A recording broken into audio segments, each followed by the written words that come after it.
नमस्कार दोस्तों, आपका फिर एक बार हमारे सिद्रा हॉरर स्टोरीज़ पे स्वागत है। और हमारी तरफ से आपके लिए इस दिवाली के अवसर पर ढेर सारी शुभकामनाएं। तो दोस्तों, आज हम आपके लिए एक ऐसी कहानी लाए हैं जो बहुत ही खौफनाक और डरावनी है। तो दोस्तों, चलिए बिना वक्त गवाए हम अपनी स्टोरी की शुरुआत करते हैं। और जो भी लोग नए हमारे चैनल पर आए हैं उनसे गुजारिश है कि हमारे चैनल को सब्सक्राइब कर लें, इसी तरह से ड्रावनी और हॉरर स्टोरी सुनने के लिए। तो दोस्तों, हम अपनी कहानी की शुरुआत करते हैं। रमेश और मैं एक ही कंपनी में काम किया करते थे। एक रोज़ हमें ट्रेनिंग पर भेज दिया गया। हमारी इससे पहले औपचारिक बातें ही हुआ करती थी, पर ट्रेनिंग पर हमें एक दूसरे को जानने का मौका मिला। हमें कमरे में एक साथ ही रुकना था। साथ रहकर हम आपस में काफ़ी घुल मिल गए थे। अक्सर रात को चादर मुझ पर से हट जाया करती थी, तो रमेश मुझे चादर ओढ़ा दिया करता था। मैंने उससे पूछा, क्यों जागते रहते हो रात भर? मेरी तो आदत है करवट बदल बदल कर सोने की, चादर तो टिकती ही नहीं। रमेश ने मेरी बात का कोई जवाब नहीं दिया। अगले दिन वो कुछ शांत नज़र आने लगा। रात को सोते समय रमेश ने मुझे बताया, वो न केवल दिलचस्प था बल्कि कुछ ऐसा था जो मैंने ना तो कभी सुना ना ही कभी महसूस किया। ऐसा कम ही देखने को मिलता है। बात केवल विश्वास की रह जाती है। रमेश ने बताना शुरू किया, आप शायद यकीन ना करें, 2003 का साल था। टीवी देखना, लाइब्रेरी जाना, दोस्तों से मिलना जुलना मेरी दिनचर्या बनी हुई थी। ऐसे में एक दिन मैं अपने दोस्त से मिलने उसके घर गया।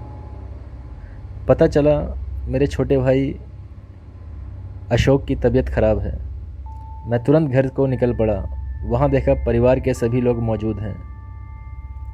अशोक ज़ोरों से चीख रहा है, जैसे उसे किसी तरह का दर्द हो रहा हो। उसकी हालत बिल्कुल भी देखने लायक नहीं थी। 3-4 लोग भी मिलकर उसे संभाल नहीं पा रहे थे। पिताजी ने कहा, इसे तुरंत डॉक्टर के पास ले चलते हैं, पर माँ ने मुझे चुप रहने का इशारा किया। अशोक चीखता और बेहोश हो जाता। अशोक की चीखें अब भयानक होने लगी थी। कोई उसका सर दबा रहा था और कोई उसकी छाती मल रहा था। नानी जी ने कहा, इसे पूजा घर में ले चलो। इतना सुनते ही अशोक जोरों से चीखा। शायद ये बात उसे पसंद नहीं आई। उसे घसीट कर पूजा घर में लाना पड़ा। यहाँ वो और भी जोरों से चीखने लगा। उसे संभालना मुश्किल हो रहा था, तो हमने उसे कुर्सी से बांध दिया। फिर नानी जी ने उससे प्रश्न किया, बता कौन है तू? सुनकर अशोक गुस्से से भर गया। उसका सर और छाती अब भट्टी की तरह तपने लगे। अब उसे संभालना मुश्किल हो रहा था। नानी जी ने फिर कहा, बता कौन है तू? इस बार अशोक ने गुस्से में अपने दांत पीस लिए। उन दांतों को किटकिटाने की आवाज़ मेरे कानों में दर्द करने लगी थी। उसके बदन की सारी हड्डियां कड़क रही थी। अचानक से खिड़की अपने आप खुल गई और तेज़ हवा चलने लगी। हम सब लोग डर गए। आखिर में उसने अपनी ज़बान बाहर निकाली, जो काली पड़ चुकी थी। यकीन नहीं हो रहा था किसी इंसान की ज़बान खींचकर इतनी लंबी कैसे हो सकती है। नानी जी ने फिर अपनी बात को दोहराया, बता कौन है तू, कहाँ से आया है? इस बच्चे ने तेरा क्या बिगाड़ा है? जहाँ से भी तुम आए हो वहीं लौट जाओ। बदले में जो कुछ भी मांगोगे हम तुम्हें देंगे, लेकिन इस बच्चे को छोड़ दो। अशोक ने अपना आपा खो दिया। वो इसी तरह कराता, दांत पीसता, चीखता, चिल्लाता और बेहोश हो जाता। होश में आने पर उसे संभालना मुश्किल हो जाता था। मुझे ये सब देखा नहीं गया। मैं बाहर आ गया और रोने लगा। उस वक्त मैंने हनुमान जी को याद किया। मंदिर में दिया भी जलाया। रोते रोते भगवान से अशोक के ठीक होने की प्रार्थना की और वापस अशोक के पास आ गया। अशोक के रोने चीखने से वहाँ अब जमघट लग चुका था। गांव के काफ़ी लोग वहाँ इकट्ठे हो चुके थे। लोगों की भीड़ में भी अशोक उसी तरह की हरकतें किए जा रहा था। उसके शांत होने पर भी मैंने उसे पानी पिलाया। पानी पीने के बाद वो और भी भयानक रूप में आ गया। उसका चेहरा एकदम काला हो गया, आंखें लाल सुर्ख हो गई।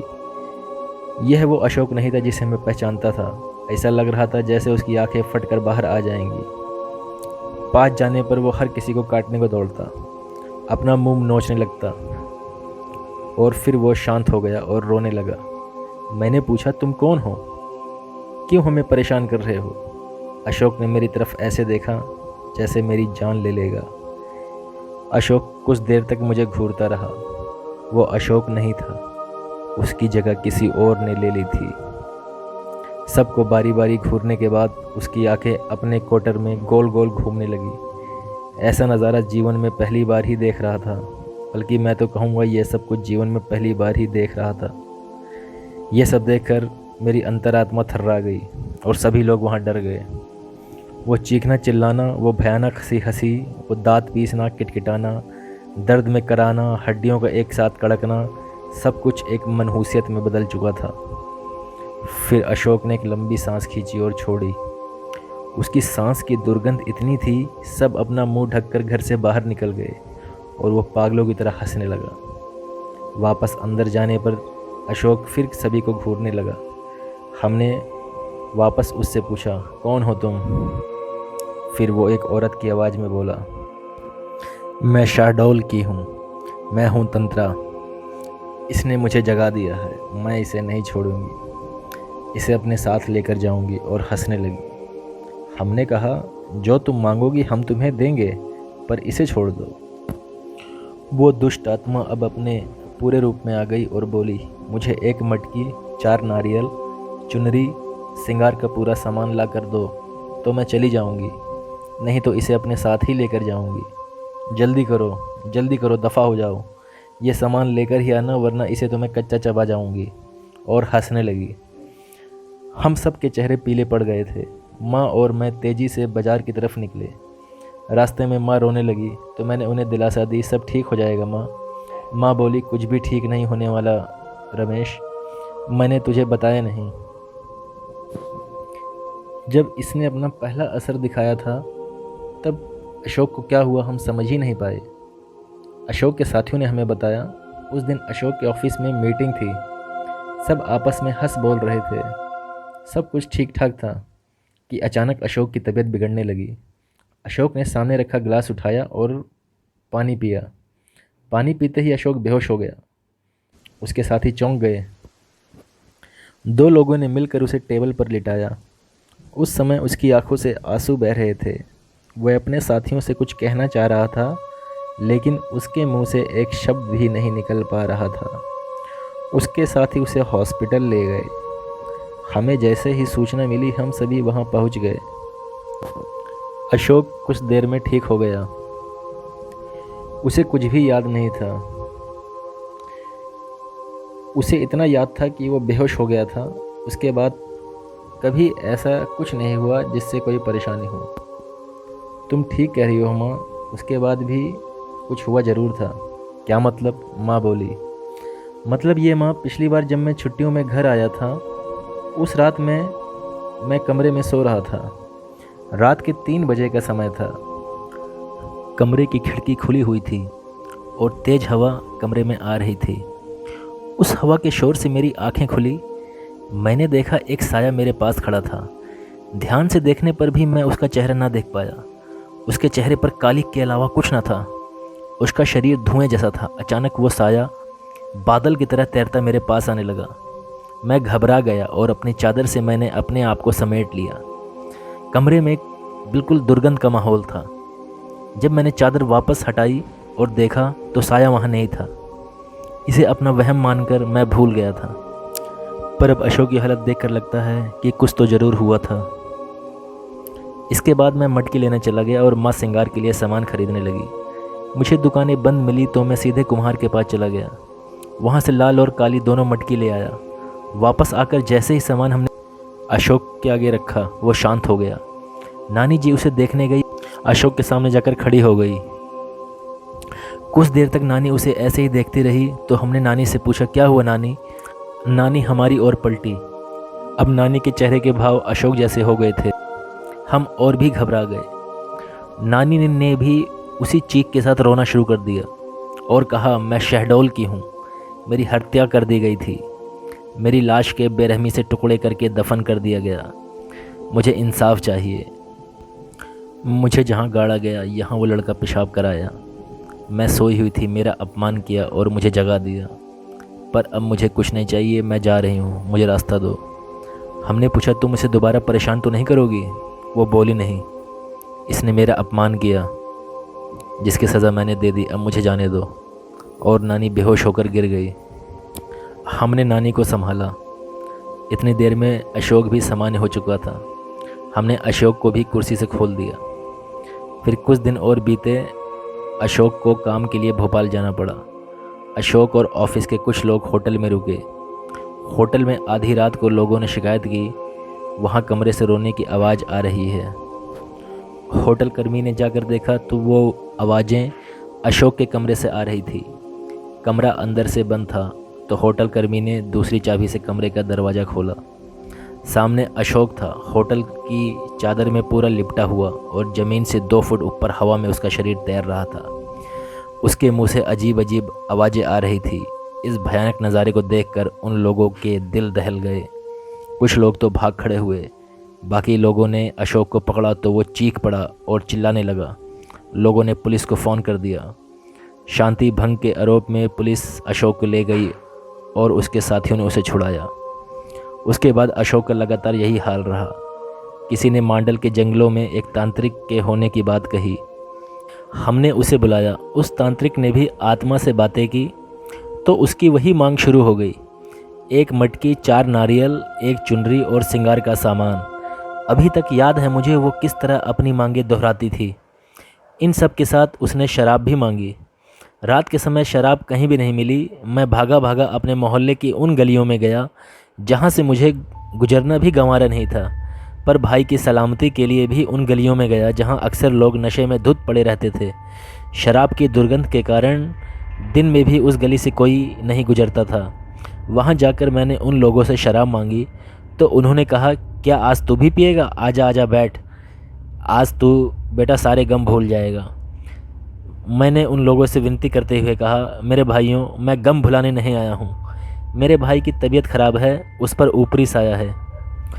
तांत्रिक शराब से पूजा करेगा। ये सब जानने के बाद उन्होंने अपनी शराब की बोतल मुझे दे दी, जिसे लेकर मैं लौट आया। इसके बाद शराबियों से मेरी नफ़रत थोड़ी कम हो गई। तांत्रिक ने पूजा शुरू की। रात भर तांत्रिक पूजा करता रहा। अशोक कभी चीखता, कभी चिल्लाता, कभी दर्द में कराहता, कभी गुस्से में तांत्रिक को गालियां देता, कभी मुझे घूरता, कभी तांत्रिक को घूरता। तांत्रिक का उस पर कोई ध्यान नहीं था। वो एक दाना गेहूं का लाता, कुछ मंत्र पढ़ता और उस दाने को अशोक पर फेंक देता। उस दाने के शरीर पर पड़ते ही अशोक बुरी तरह तड़पने लगता। उसके मुंह से जानवरों जैसे गुर्राने की आवाज़ निकल रही थी। वो जानवरों की तरह हरकतें करने लगा। इतने में एक तेज़ तूफान चलने लगा और कमरे की सारी चीज़ें हिलने लगी। हम सब लोग डर गए। अशोक की आवाज़ उसके गले में बंद कर रह गई थी। वो क्या बोल रहा था हमें कुछ नहीं समझ आ रहा था। शायद वो शैतान की भाषा बोल रहा था। सुबह तक अशोक ठीक हो गया और बेहोश रहा। हम सब लोग खुश हो गए। शायद इन सब से उसका शरीर थकने लगा था। उसका चेहरा पीला पड़ने लगा था। शरीर सूख कर लकड़ी जैसा हो चला था। फिर भी कहीं न कहीं मेरे भाई इन बुरी शक्तियों से लड़ रहा था। मुझे यकीन था कुछ दिन और बीतने पर दिवाली का त्यौहार आ गया था। धनतेरस का दिन था और मैं टीवी देख रहा था। अशोक कमरे में आया और बेहोश हो गया। मुझे लगा वापस वही सब शुरू होने वाला है, तो मैंने उसे कुर्सी से बांध दिया। अशोक थोड़ा होश में आया और उस आधी बेहोशी की हालत में उसने मुझसे कहा, भाई अब मैं नहीं बचूंगा, मैं ख़त्म हो जाऊंगा। यह सुनकर मेरी आंखों में आंसू आ गए। मैं अपने भाई को इस तरह ज़िंदगी से हारते हुए नहीं देखना चाहता था। अशोक भी रो रहा था और बोले जा रहा था, भाई मैं मर जाऊंगा, मुझे बचा लो। मैंने खुद को संभाला और अशोक को बांध दिया। बाइक ली और एक दोस्त को लेकर सीधा उसी तांत्रिक के पास पहुंचा। मांडल के घनघोर जंगल, घुप अंधेरा। मैं तांत्रिक के घर पहुंचा। तांत्रिक भी उस दिन शराब के नशे में था। उसे बाइक पर बीच में बिठाकर ले आए। तांत्रिक का खुद का शरीर में बस नहीं था। गिरता पड़ता वो अशोक के पास पहुंचा। जैसे ही उसने अशोक का हाथ पकड़ा, उस तांत्रिक का सारा नशा उतर गया। उसने वही पूजा फिर से दोहराई और सुबह होने तक अशोक फिर ठीक हो गया। अब तो बस यही सिलसिला चालू हो गया। तांत्रिक आधा पूजा करता और सुबह तक चला जाता। 1 मटकी, 4 नारियल, 1 चुनरी और श्रृंगार का सामान हमारी रोज़ की ज़रूरत बन गई। ये सब चीज़ें अब घर में हर समय मौजूद रहने लगी। रोज़ रात घिरते घर में मनहूसियत सी छा जाती। घर के एक कोने में शराब की बोतलों का ढेर इकट्ठा होता जा रहा था। अब हमें यकीन हो गया था वो तांत्रिक एक पाखंडी तांत्रिक है और छोटा मोटा जादू टोना जानता है, बस उसके बस की ये अशोक को ठीक करना नहीं था। ऐसा कोई मंदिर नहीं बचा, कोई मस्जिद नहीं बची जहां अशोक का इलाज नहीं करवाया। अंत में किसी ने कलकत्ता के काली मंदिर में जाने का सुझाव दिया। वहां जाकर अशोक का इलाज करवाना हमने बेहतर समझा। यहाँ भी उसकी वही मांग थी, एक मटकी, 4 नारियल, चुनरी और श्रृंगार के सामान। पर पुजारी जी ने साथ साथ कुछ नींबू, लौंग और कफन भी मंगवा लिया। इस बार की पूजा मुझे कुछ विशेष लगी। पुजारी हर बार कुछ मंत्र पढ़ता और उसे नींबू में फूंक देता और उसमें लौंग चुभा देता। फिर उस नींबू को कफन में लपेटकर एक मटकी में डाल देता। अशोक को इससे बहुत दर्द होता और वो बेहोश हो जाता। होश में आकर अशोक को फिर वही हरकतें चालू हो जाती थी, पर पुजारी अपने काम में लगा रहा। जैसे ही उस आत्मा की बारी आई, वो कहने लगी, मुझे छोड़ दो, मुझे छोड़ दो, जाने दो मुझे। पुजारी बोला, बोल, तू इसे फिर परेशान करेगी? नहीं करूँगी, नहीं करूँगी, मुझे माफ़ कर दो, मुझे जाने दो। पुजारी जी बोले, क्यों परेशान कर रही है इस बच्चे का? पीछे छोड़ इस बच्चे का, वापस जा, लौट जा जहाँ से भी तू आई है। पुजारी ने ऐसा 8 से 10 बार किया और तंत्रा को भी उसने कैद कर लिया। अंत में पुजारी ने वो मटकी हमें दी और कहा, इस बच्चे के अंदर दुष्ट आत्माओं ने डेरा जमा लिया था। सारी आत्माओं को इस मटकी में कैद कर दिया है। इसे ले जाकर शमशान में गाड़ दो और ध्यान रहे नंगे पैर ही जाना। हम उस मटकी को शमशान में गाड़ आए। ताज्जुब तो यह था कि पूरा रास्ता जंगल होकर गुजरता था। रास्ते में नंगे पैरों पर एक भी कांटा न चुभा। ऐसा लग रहा था जैसे कि हम लोग रूई पर चलकर उस जगह पर पहुँचे थे। इसके बाद अशोक ठीक हो गया, फिर काफ़ी कमज़ोर हो चला था। केवल खाने और दवाइयों के लिए ही बिस्तर से उठ पाता था। इस वाक़ये के बाद मेरा उन चीज़ों पर भी विश्वास हो गया जिन्हें मैं पहले नहीं मानता था। 5 सालों तक इस मुसीबत को झेलने के बाद हमारी माली हालत ख़राब हो गई थी। सिर पर कर्जा हो गया था। धीरे धीरे हम भाइयों ने वो कर्जा भी उतार दिया। हम कई और दिनों तक अशोक की देखभाल में रात भर जागते थे। मैं उसके खाने के समय पर दवाइयों का ध्यान रखता था। रात में उठ कर मैं देखता था अशोक सो रहा है या नहीं। उसकी चादर ठीक कर देता था ताकि वो आराम से सो सके। आज भी मेरी यही आदत है। बस यही बात थी, ऐसा कहकर रमेश चुप हो गया। मैंने बड़ी उत्सुकता से पूछा, अशोक पूरी तरह से ठीक हो गया? तो इस पे रमेश ने मुझे फिर एक ऐसी बात बताई जिसे सुनने के बाद मेरे रोंगटे खड़े हो गए। आप लोग भी जब सुनेंगे तो यकीन मानिए आप लोगों के पैरों तले से ज़मीन खिसक जाएगी। तो रमेश ने बताना शुरू किया कि अभी 2 साल बीते थे, सब कुछ ठीक चल रहा था। अशोक भी अपने ऑफिस आना जाना शुरू कर दिया था। एक रात की बात है, मैं अपने कमरे में लेटा हुआ था। रात के 2 बज रहे थे। तभी अशोक के कमरे से कुछ बड़बड़ाने की आवाज़ें आने लगी। रात का समय था और सर्दियों का महीना था। हल्की हल्की बारिश हो रही थी और हर जगह अंधेरा पसरा हुआ था, क्योंकि लाइट भी नहीं थी। लाइट जा चुकी थी क्योंकि बारिश होने से अक्सर लाइट चली जाया करती थी। तो मैं उठा और अशोक के कमरे की तरफ बढ़ा। अशोक का कमरा अंदर से बंद था। मैंने काफ़ी धक्का दिया तो दरवाज़ा एकदम से खुल गया। अंदर कमरे का खौफनाक मंजर देखते ही मेरे पैरों तले से ज़मीन खिसक गई। मेरा दिमाग काम करना बंद कर गया। माथे पे अपने आप पसीना आ गया और डर के मारे मेरी अंतरात्मा कांप गई। वहाँ अशोक के बिस्तर पे अशोक नहीं, कोई और काली चेहरे वाली कोई चुड़ैल थी और वो हंस हंस के बोल रही थी, ये इसे मैं मार डालूँगी, इसे मैं मार डालूँगी, इसे मैं नहीं छोड़ूँगी। तुम लोग कुछ नहीं कर सकते, चले जाओ यहाँ से। और वो गुर्राने लगी। डर के मारे मैंने दरवाजे को दोबारा बंद कर दिया। और मैं आपको बताऊँ, पूरे कमरे में एक जले हुए मांस की गंध आ रही थी और पूरे कमरे में धुआं धुआं सा था। मैं वापस अपने कमरे में आ गया और अपना दरवाज़ा अंदर से बंद कर लिया। किसी तरह सुबह हुई। जब सुबह हुई तो फिर मैं किसी तरह हिम्मत करके अशोक के कमरे की तरफ बढ़ा और जब मैंने दरवाज़ा खोला तो अशोक दर्द से करा रहा था। उसके पूरे शरीर में दर्द था। मैं उसके पास गया और उसको मैंने पकड़ के बिठाया। अशोक बोला, भाई मुझे पता नहीं क्या हो गया, मेरे पूरे शरीर में दर्द हो रहा है। इतने में मैं सारा माजरा समझ गया कि जो हमने अशोक का इलाज करवाया था काली मंदिर में वो कामयाब नहीं रहा और 2 साल बाद ये फिर से वापस आ गई। अब हम लोग बहुत परेशान थे। अशोक को नहला धुला के मैं नीचे ले आया। वहाँ पर नानी और मम्मी जी बैठी हुई थी। सब लोग नाश्ते की तैयारी कर रही थी। मैंने किसी को कुछ नहीं बताया। इतने में नाश्ता आया। एकदम से एक आंधी सी चली। अभी हम लोग सब नाश्ते की टेबल पर बैठे ही थे कि अशोक के अंदर एक अजीब सी हरकत हुई और वो फिर से गुर्राने लगा और नाश्ता करते करते उसने झटपट सारा नाश्ता ख़त्म कर दिया और वो चिल्लाने लगा कि और नाश्ता लाओ। उसकी आवाज़ में गड़गड़ाहट थी और एक औरत की आवाज़ थी। हम सब लोग डर गए। नानी जी तो घबरा गई। नानी जी ने कहा, अशोक तुझे क्या हो गया? तो मैंने सारा माजरा नानी जी को जल्दी से बता दिया। अब वो बहुत ही ज़्यादा गुर्राने लगी और बोलने लगा कि मुझे और नाश्ता लाओ, मैं तुम सबको मार डालूँगा, मैं किसी को नहीं छोड़ूंगी। हम सब लोग डर गए और घर से बाहर निकल गए और वो घर में ही बैठा हुआ था। अब ये अशोक की हालत के बारे में किसी से भी कुछ छुपा नहीं था। सब गांव वालों को पता चल गया था। इतने में पड़ोस में एक औरत हमारे पास भागती हुई आई और मेरी माँ से बोली कि माताजी, गांव के बाहर जो नदी बहती है, नदी के उस पार पहाड़ी पे एक बहुत सिद्ध बाबा रहते हैं और वो बाबा ऐसे ही चीज़ों को ठीक करते हैं। उनके पास बहुत असीम ताकतें हैं और शक्तियां हैं। वो हमेशा साधना में लगे रहते हैं।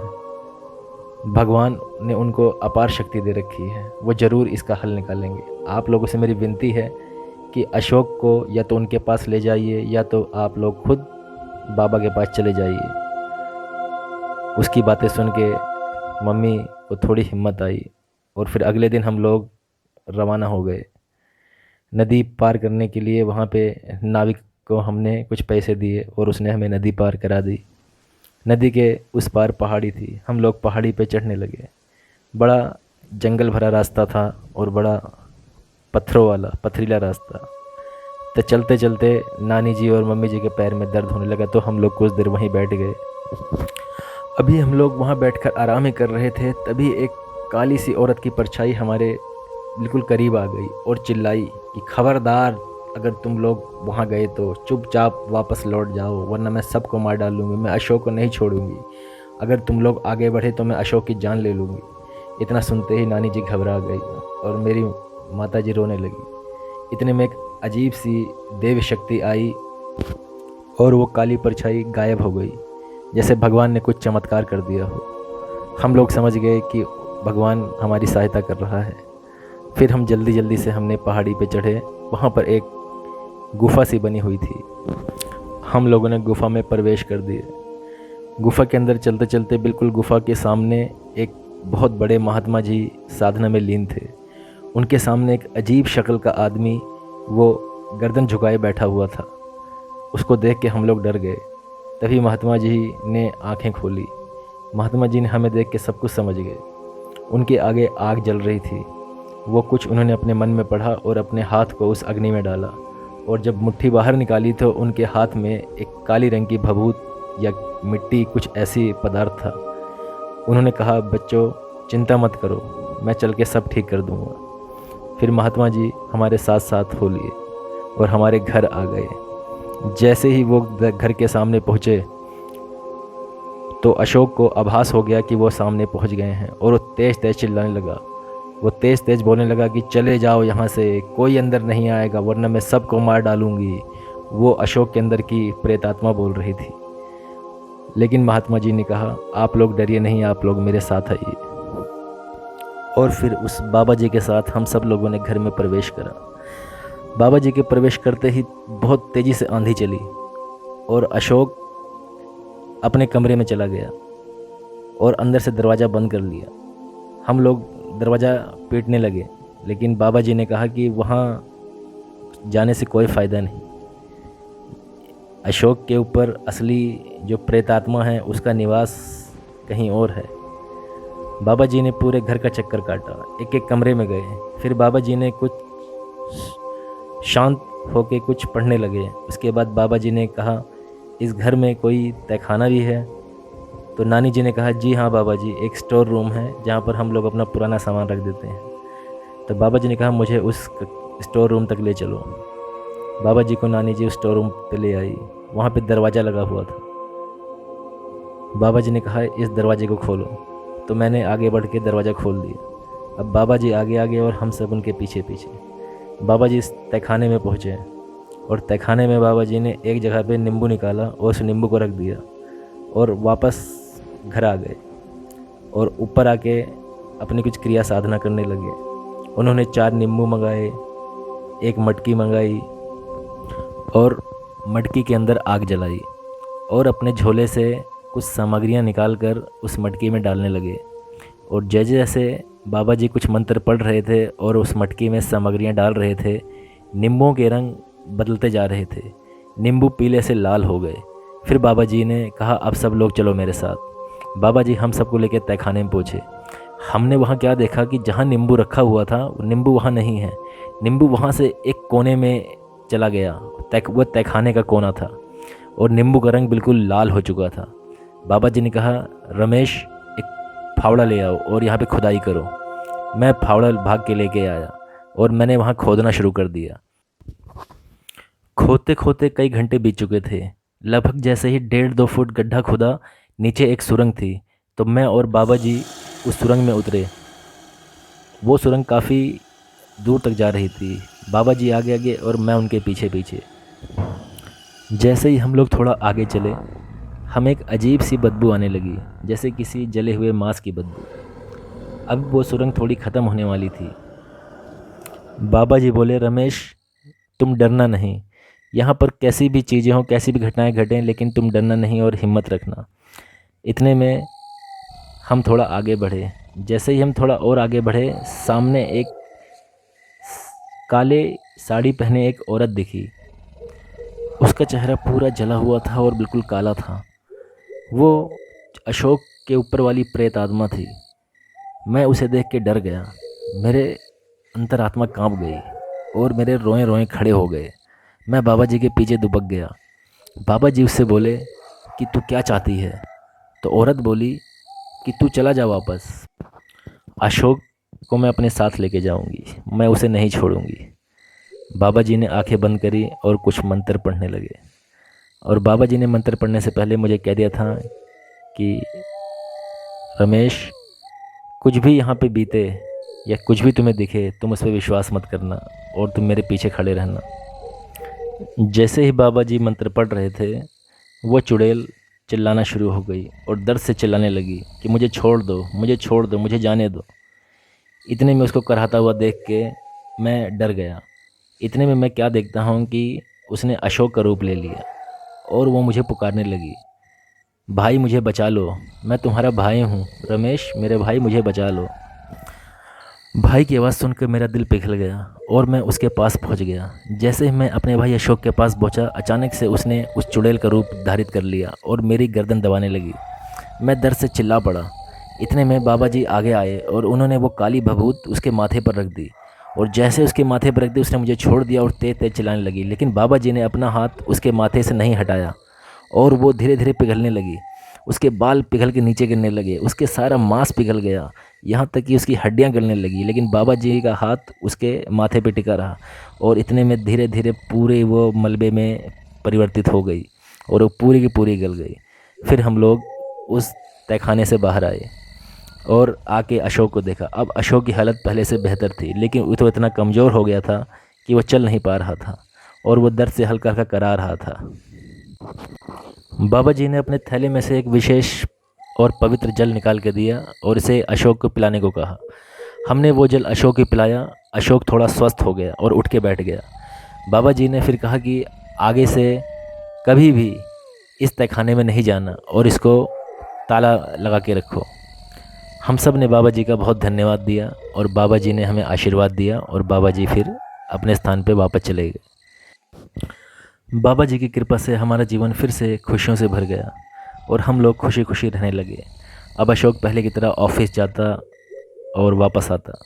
अशोक बिल्कुल स्वस्थ था। माता जी और नानी जी भी बहुत खुश थी और उन लोगों को देख के मैं बहुत खुश था। तो दोस्तों, ये थी हमारी आज की कहानी और हमें उम्मीद है कि ये कहानी आपको बहुत पसंद आई होगी। तो दोस्तों, अब आप हमें इजाज़त दीजिए और फिर हम मिलते हैं अपनी अगली स्टोरी के साथ। तो दोस्तों, धन्यवाद।